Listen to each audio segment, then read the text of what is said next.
The morning of my son's wedding dawned with the kind of perfection that makes you believe in fairy tales. Golden sunlight streamed through my bedroom windows, casting everything in a warm, hopeful glow. I stood before my full-length mirror, adjusting the elegant navy dress I'd chosen months ago. Sophisticated, timeless, mother of the groom appropriate. At 55, I'd learned to dress for my strengths. The dress hugged my still trim waist and fell gracefully to my knees, while the three-quarter sleeves covered the soft skin of my arms that had begun showing its age. My reflection stared back at me, and I saw what I always saw, a woman who had lived, loved, and weathered storms. Yes, there were lines around my eyes, the kind that come from decades of laughter and worry in equal measure. My hands bore the gentle spots and softened texture that time gifts to us all, but I also saw strength in my posture, wisdom in my gaze, and the quiet confidence that comes from raising a good man and building a life worth living. "You look beautiful, Mom." The voice belonged to my son Marcus, 32 years old, and more handsome than any mother's heart could contain. He stood in my doorway, resplendent in his black tuxedo, his eyes, my eyes, bright with nervous excitement. "And you look like the man I always knew you'd become," I replied, walking over to straighten his already perfect bow tie. It was a mother's prerogative, this need to fuss over him even on his wedding day. "Are you ready for this?" He grinned, that boyish smile that had been melting hearts since he was 5. "More than ready. Sarah's perfect, Mom. You'll see. Once you get to know her better, you'll love her as much as I do. Sarah, my future daughter-in-law." In the 18 months since Marcus had announced their engagement, I'd tried, truly tried, to build a relationship with her, but every interaction felt like walking through a minefield. There were the subtle corrections about how I prepared Marcus's favorite meals. "Oh, he actually prefers them this way now." The gentle redirections of our conversations. "That's not quite how it happened, Mrs. Chen." And the way she'd smile sweetly, while somehow making me feel like I was intruding in my own son's life. I'd attributed it to normal adjustment pains. After all, no woman finds it easy to share the man she loves, and I understood that Sarah was simply establishing her place as the primary woman in Marcus's life. It was natural, even healthy. So I'd swallowed my concerns, reminded myself that I'd raised Marcus to choose well, and focused on supporting their happiness. "I'm sure I will," I told him, meaning it. Love for him meant loving his choice, and I was prepared to do whatever it took to build a bridge with Sarah. "Now go on. Get to the church. I'll see you at the altar." The ceremony was everything a mother dreams of for her son. The church was filled with white roses and soft candlelight, creating an atmosphere of intimate elegance despite the 200 guests in attendance. I sat in the front row, watching my boy become a husband, my heart so full it might have burst from my chest. When he slipped the ring onto Sarah's finger, when they kissed as husband and wife, when they turned to face their guests with radiant smiles, in those moments, all my minor concerns seemed petty and small. The reception was held at the country club where Marcus had learned to swim, where we'd celebrated his high school graduation, where I'd taught him to dance before his senior prom. The circular tables were draped in cream linens, centerpieces of white peonies, and baby's breath creating a garden party atmosphere. I sat at the head table, proud and emotional, watching the man I'd raised navigate his new role as husband with the same grace he brought to everything else. The evening flowed like champagne, smooth, bubbling, intoxicating in its perfection. Speeches were made, tears were shed, and the dance floor filled with celebrating guests. I danced with Marcus to "The Way You Look Tonight," the same song we'd practiced to in our living room all those years ago, and felt the bittersweetness of watching your child fully become their own person. It was during the gift presentation that everything changed. Sarah had insisted on opening wedding gifts at the reception. Unusual, but she'd explained that she wanted to thank everyone personally. I watched from my seat as she and Marcus opened box after box. Crystal vases, silver picture frames, kitchen appliances, and checks tucked into elegant cards. The newlyweds smiled and exclaimed over each gift, with Sarah taking the microphone to thank each giver personally. Then she picked up a small, elegantly wrapped box and looked directly at me. "This one's special," she announced, her voice carrying clearly through the microphone. "It's from me to my new mother-in-law." A hush fell over the room. Gift-giving between family members during the reception wasn't part of the traditional flow, but Sarah had a flair for the dramatic that I'd learned to accommodate. I smiled, touched that she'd thought to give me something, hoping this might be the olive branch our relationship needed. She walked across the dance floor, her wedding dress rustling softly, the small box held carefully in her manicured hands. Every eye in the room followed her movement. When she reached me, she smiled. That perfect, practiced smile I'd seen in hundreds of photos. "I wanted to give you this personally," she said, her voice sweet as honey. "I thought it might be useful for the photos." I accepted the box with trembling fingers, aware that 200 people were watching this exchange. The wrapping paper was beautiful, silver with white ribbon, and I took care not to tear it as I opened it. Inside was a small jar of expensive anti-wrinkle cream, the kind advertised to turn back time and reveal your youthful radiance. The silence in the room was deafening. Sarah's smile never wavered as she leaned down and kissed my cheek. "I just thought," she whispered, loud enough for nearby tables to hear, "that you'd want to look your best in all the wedding photos. We'll treasure them forever, after all." The laughter started as a ripple and grew into a wave. Not malicious laughter, exactly, but the kind of nervous, uncomfortable laughter that erupts when people witness something that makes them squirm. Some guests tried to cover their mouths, others looked away in embarrassment, and a few, mostly Sarah's college friends, laughed outright as if this were the most hilarious thing they'd ever seen. I sat there, holding the jar of cream, feeling the heat rise in my cheeks as 200 pairs of eyes stared at me. In that moment, I felt every single one of my 55 years, every line on my face, every sign of the life I'd lived magnified under the harsh spotlight of public humiliation. "Thank you," I managed to say, my voice steady despite the earthquake happening in my chest. "How thoughtful." I smiled. "God help me." I smiled. The same smile I'd perfected through years of taking the high road, of being the bigger person, of swallowing hurt for the sake of family harmony. I smiled while inside. Something fundamental shifted and cracked. Marcus looked uncomfortable, glancing between his new wife and his mother, but he said nothing. He was caught between two worlds on what should have been the happiest day of his life, and I wouldn't be the one to make it harder for him. The moment passed. Sarah returned to her gift opening with renewed enthusiasm. The crowd's attention moved on to the next present, and the reception continued its course toward the evening's end. But I remained frozen in that chair, holding a jar of anti-wrinkle cream, feeling something cold and hard crystallizing in my chest. This wasn't about vanity or sensitivity to aging. I'd made peace with growing older years ago, had even learned to see beauty in the earned lines of my face, the silver threading through my hair, the softening of edges that comes with time and wisdom. This was about respect. This was about a deliberate, calculated act of public humiliation disguised as generosity. This was about a young woman marking her territory by diminishing the woman who had raised the man she'd just married. As the evening wore on, as I accepted sympathetic glances and well-meaning comments from other guests, "She's young, she doesn't understand," and "I'm sure she didn't mean anything by it," I felt that cold hardness in my chest growing larger, more defined.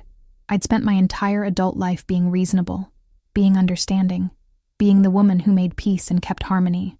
I'd buried my first husband when Marcus was 12 and raised him alone, working 2 jobs and never once asking for special consideration. I'd built a successful career in real estate, had bought and paid for the house where Marcus grew up, had supported his dreams, and celebrated his achievements without ever making them about me. I was not a woman who could be dismissed.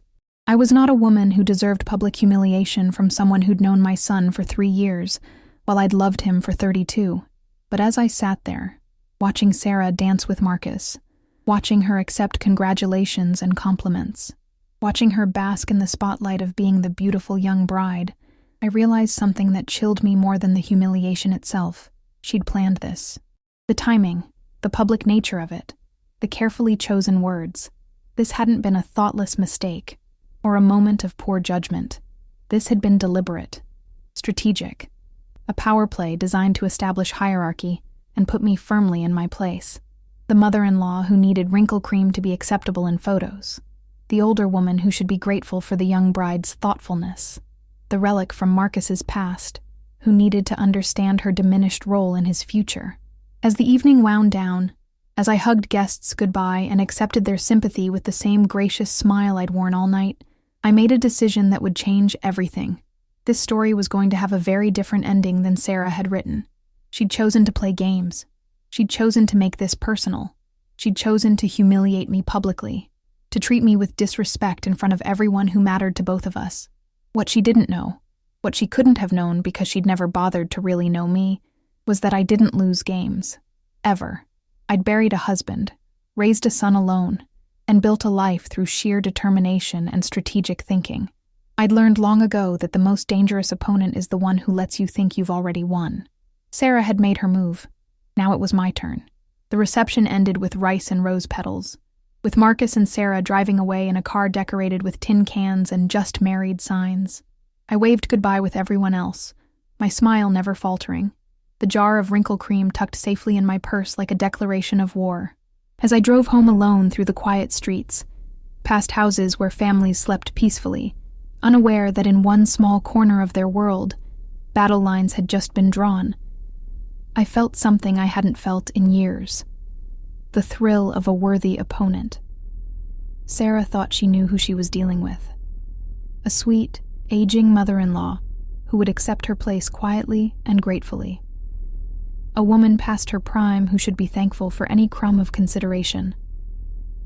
She was about to learn exactly how wrong she was. Bloco 2. The morning after the wedding, I woke with the clarity that comes after a storm. Sunlight filtered through my bedroom curtains, but instead of the golden hope of yesterday, it felt sharp and purposeful. I lay in bed for a moment, staring at the ceiling, replaying every detail of the previous evening. In the harsh light of morning, I could have convinced myself it was all an overreaction, that I'd misinterpreted Sarah's gift, that my hurt feelings had magnified a simple social awkwardness into something more sinister. But then, I remembered the laughter, the way it had rippled through the room like a wave, starting with Sarah's college friends and spreading until even my own neighbors were covering their smiles.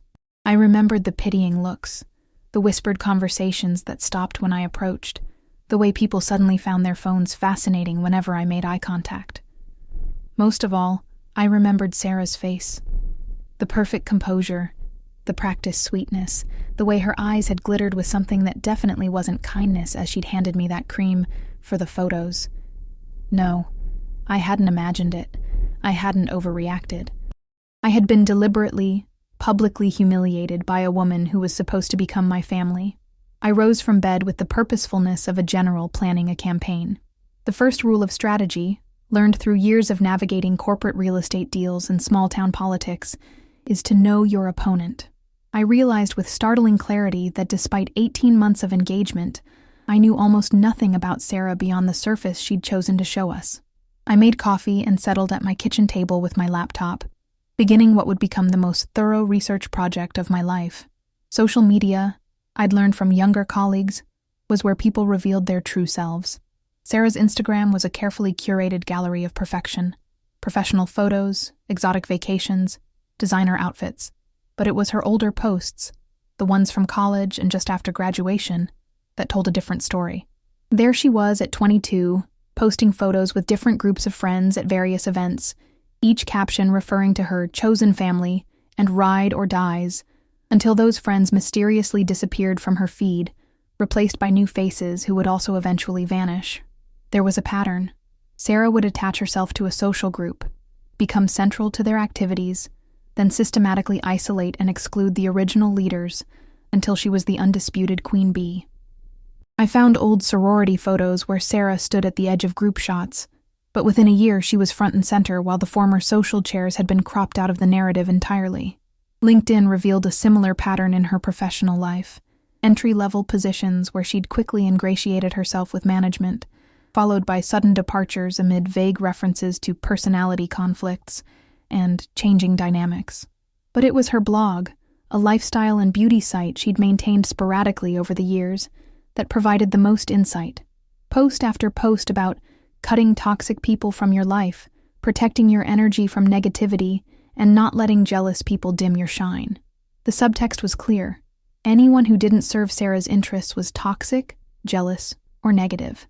The most revealing post was from just 8 months ago, titled, "When His Family Doesn't Appreciate You." It was a thinly veiled complaint about future in-laws who couldn't accept that their little boy had grown up and needed to learn boundaries. The post had gotten dozens of supportive comments from women sharing their own mother-in-law horror stories, all variations on the same theme.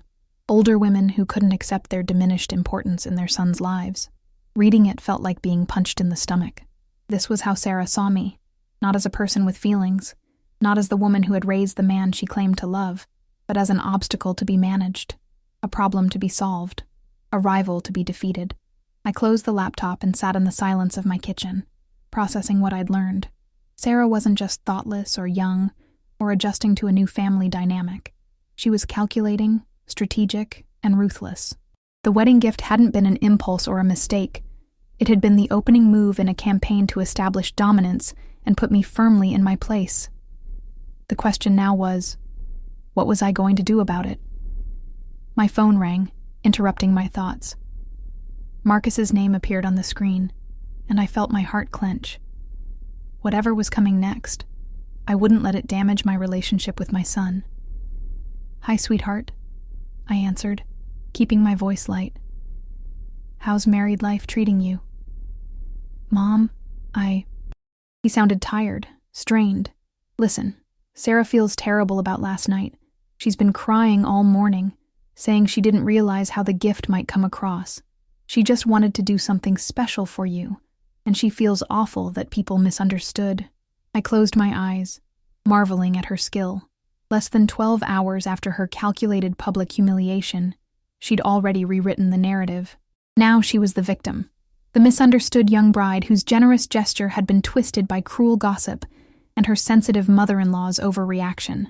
"Oh, Marcus," I said gently, "please tell Sarah she doesn't need to worry about it at all." I understood exactly what she meant, and I wasn't offended in the slightest. "Really?" The relief in his voice was palpable. She was so worried. You know how she is. She put so much thought into everything, and the idea that people might have taken it the wrong way. "I know exactly how she is," I agreed, meaning it in ways he couldn't imagine. "And please tell her I said thank you again." It was very thoughtful. We talked for a few more minutes about the wedding, about their honeymoon plans, about nothing important. After I hung up, I sat staring at the phone, processing the conversation. Sarah had gotten to him first, had shaped his understanding of events before I could even consider doing so. Another strategic move, brilliantly executed, but she'd also made a crucial mistake. She'd underestimated me so completely that she'd revealed her hand. The crying, the regret, the worry about being misunderstood.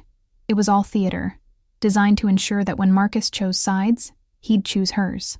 What she didn't understand was that I had no intention of making him choose sides. I was going to play a different game entirely. I spent the rest of the morning planning, drawing on decades of experience in negotiation and strategic thinking. The real estate world had taught me that the most effective power moves often look like retreats, that sometimes the best way to win is to let your opponent think they've already won. Sarah wanted to establish herself as the primary woman in Marcus's life. Fine.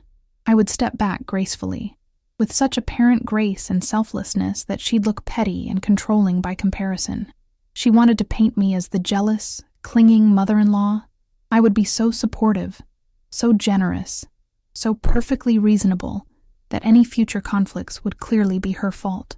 Most importantly, I would document everything, every slight, every manipulation, every calculated move. I would build a case so airtight that when the time came, and it would come, because people like Sarah always overplayed their hands eventually, no one would be able to deny what she really was. I called my real estate office and arranged to take the week off. "Family celebration," I told my assistant. "I want to spend some time helping my new daughter-in-law get settled." Then I drove to the most expensive department store in town and bought a gift that would have made Sarah's wedding present look like a clearance sale afterthought. A complete set of fine china, the pattern I'd seen her admire in a magazine article about investment pieces for the sophisticated home, the kind of gift that screamed generosity and thoughtfulness, the kind that would make her wedding night cruelty look even more stark by comparison. I had it wrapped in the store's most elegant packaging and included a note, "For Sarah, welcome to our family. May your home be filled with as much joy as you've brought to Marcus's life. With love and admiration, Mom." The mom was a deliberate choice.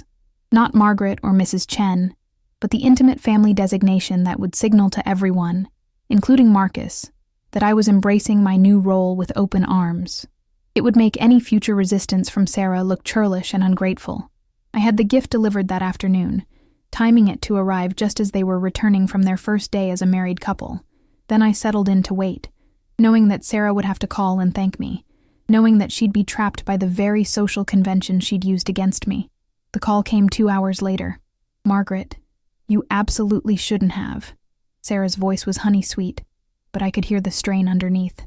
"It's gorgeous, but really it's too much." "Nonsense," I replied warmly. "Nothing's too much for my new daughter. I just want you to know how welcome you are in our family, how grateful I am that Marcus found someone who makes him so happy." There was a pause, and I could practically hear her recalculating. That's so kind of you, especially after last night. I'm still mortified about that gift. I should have realized how it might come across." "Oh, sweetie, don't give it another thought. I knew exactly what you meant, that you wanted me to look my best in the photos, because they'll be treasured memories for all of us. It was actually quite sweet, when you think about it." Another pause, longer this time. "Yes," she said slowly. "That's exactly what I meant. I knew you did. We're going to be such good friends, Sarah. I can just feel it." After I hung up, I smiled for the first time since the wedding. Round 1 to Sarah, but the game was far from over. She'd shown her hand, revealed her strategy, given me everything I needed to plan my next moves. The beautiful thing about strategic patience is that your opponent never sees it coming. While they're celebrating their apparent victory, you're laying groundwork for something so much bigger. I opened a new document on my laptop and began typing. Timeline: Sarah Chen, née Williams. Pattern documentation. Day 1. Wedding reception. Public humiliation via gift of anti-wrinkle cream. Calculated timing. During gift opening with full audience. Specific wording for the photos, followed by immediate narrative control with Marcus, claiming misunderstanding and distress. Day 2. Defensive positioning. Phone call expressing mortification, while simultaneously accepting praise for sweet intention. Unable to maintain consistent story when confronted with positive interpretation. I would document everything, create a record so detailed and undeniable that when Sarah inevitably overreached, and she would, because people like her always do, I would be ready. But more than that, I would use her own weapons against her. She wanted to play social games. I'd been navigating small-town politics and business relationships since before she was born. She wanted to manipulate Marcus. I'd raised him, knew him better than anyone, and would show him through actions, not words, exactly what kind of woman he'd married. She thought she'd won the first battle by establishing dominance. What she didn't realize was that she'd actually lost the war by revealing herself to an opponent who understood patience, strategy, and the long game better than she could imagine. I looked at the jar of wrinkle cream sitting on my kitchen counter where I'd left it that morning, and smiled again. Sarah had meant it as a symbol of my inadequacy, my need to hide my age and earn my place in family photos. Instead, it was going to be my reminder of underestimation, of calculated cruelty, and of the moment I decided to show a young woman exactly what happens when she mistakes kindness for weakness. The real game was just beginning. Block 03. The following weeks unfolded like a masterclass in strategic patience. While Marcus and Sarah settled into their new apartment across town, I implemented what I privately called Operation Perfect Mother-in-Law. Every interaction was calculated, every gesture designed to build an unassailable reputation for reasonableness and generosity, while simultaneously creating a framework that would expose Sarah's true nature. I started small, a casserole delivered on their 3rd day of marriage, with a note saying, I didn't want Sarah to worry about cooking while they were still getting organized. Fresh flowers sent to her office on Friday, with a card reading, "Just because you make my son so happy." A thoughtful text asking if she needed any recommendations for local services, cleaners, doctors, hair salons, because I wanted her to feel at home in our town. Each gesture was perfectly calibrated, generous enough to be memorable, thoughtful enough to be genuinely helpful, but never so extravagant as to seem manipulative or create obligation. I was building a reputation, brick by careful brick. The genius was in Sarah's responses, or rather her inability to respond appropriately. When someone does something genuinely kind, the natural reaction is gratitude and warmth. But Sarah's responses were stilted, forced, clearly coming from someone who suspected an agenda but couldn't identify one. "You really don't need to go to so much trouble," she'd say, when I brought over homemade soup after hearing Marcus mention she had a cold. "I'm fine, really. You shouldn't feel obligated." "It's no obligation at all," I'd reply cheerfully. "This is what family does for each other." The word family always made her flinch slightly, as if I were claiming territory that belonged to her, but she couldn't object to it without seeming petty. After all, we were family now, weren't we? Marcus, meanwhile, was glowing. "Mom, you're being so wonderful to Sarah," he told me during one of our weekly lunch dates. "She keeps saying how lucky I am to have such a thoughtful mother. She's not used to families being so involved, I guess. Her parents are more hands-off." I filed that information away. Sarah's parents, divorced when she was 16, both remarried, both living in different states. No siblings, few close friends from childhood.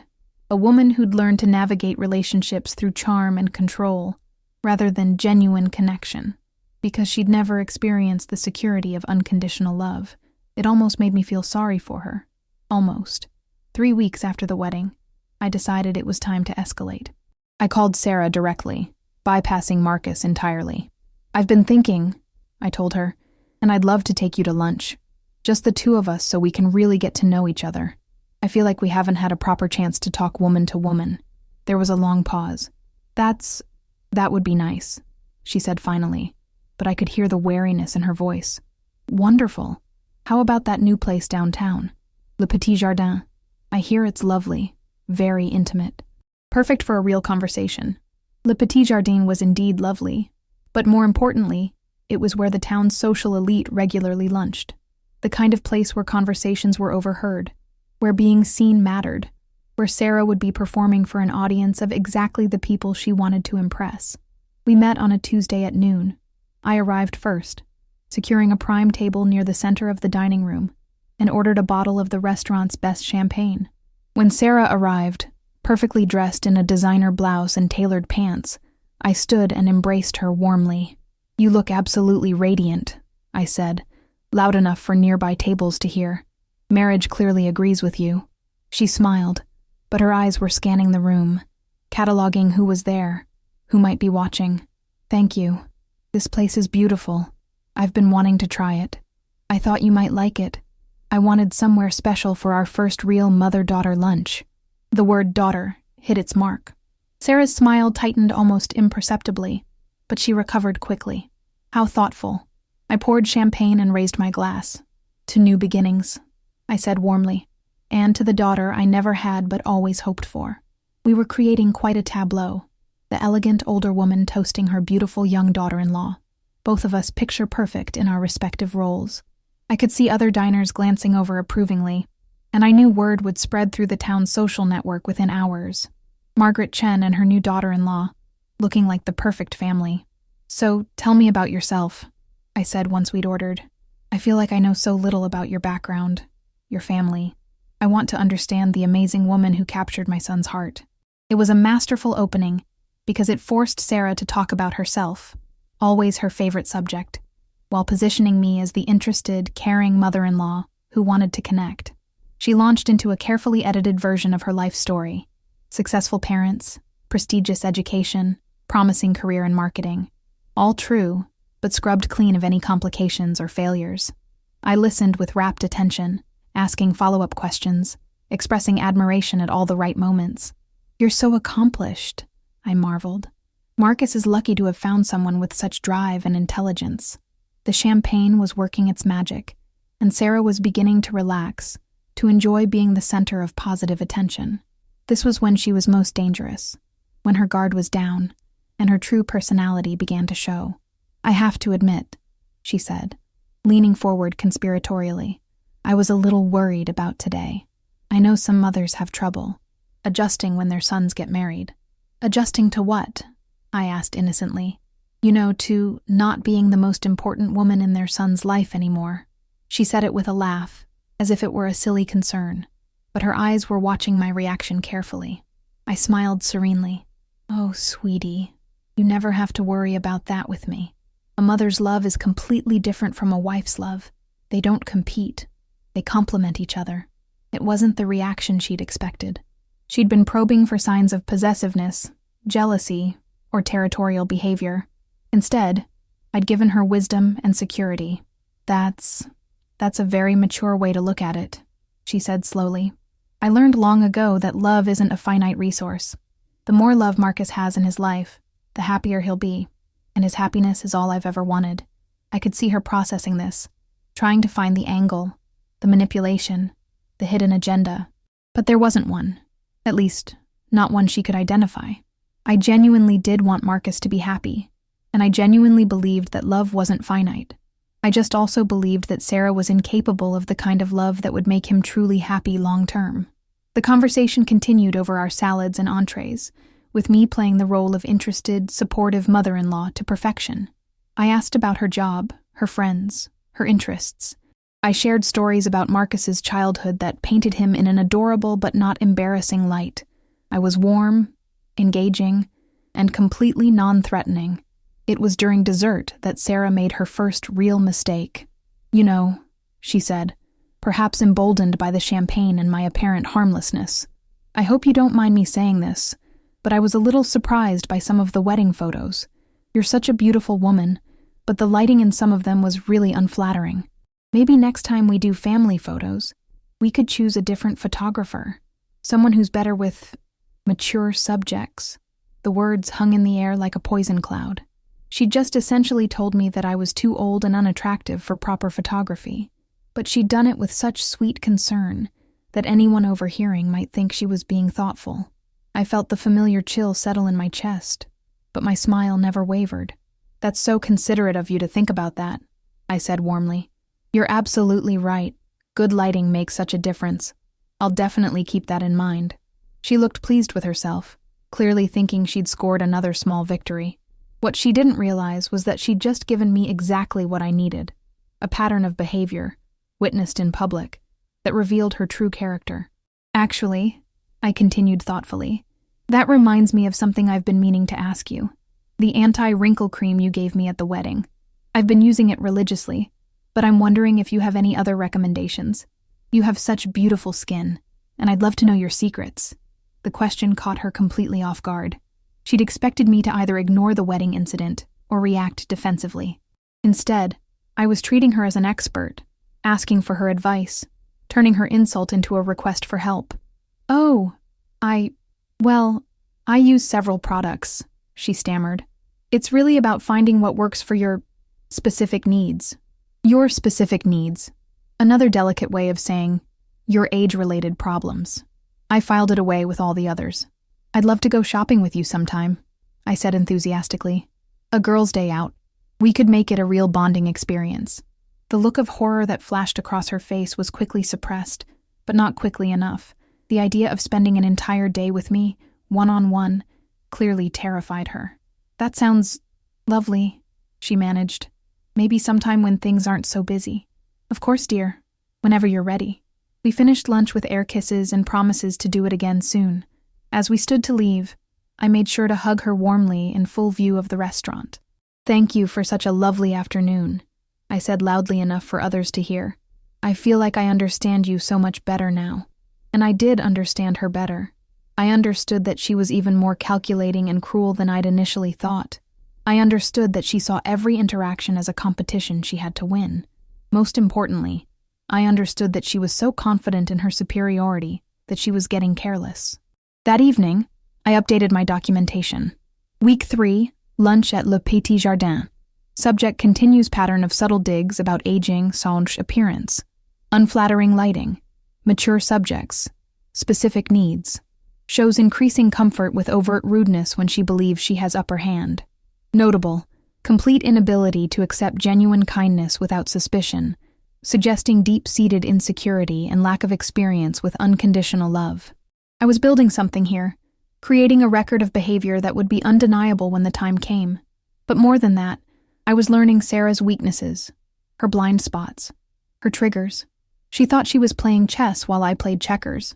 What she didn't realize was that I'd been playing chess since before she was born, and I was about to show her what a real strategist could do. The phone rang as I was finishing my notes. Marcus, calling for our nightly check-in. "How was lunch with Sarah?" he asked immediately. She said you two had a great time. We did, I said truthfully. She's a fascinating young woman. Very focused. Very clear about what she wants. I'm so glad you two are getting along. Sarah was worried you might find her too direct, but I told her you appreciate honesty. Too direct.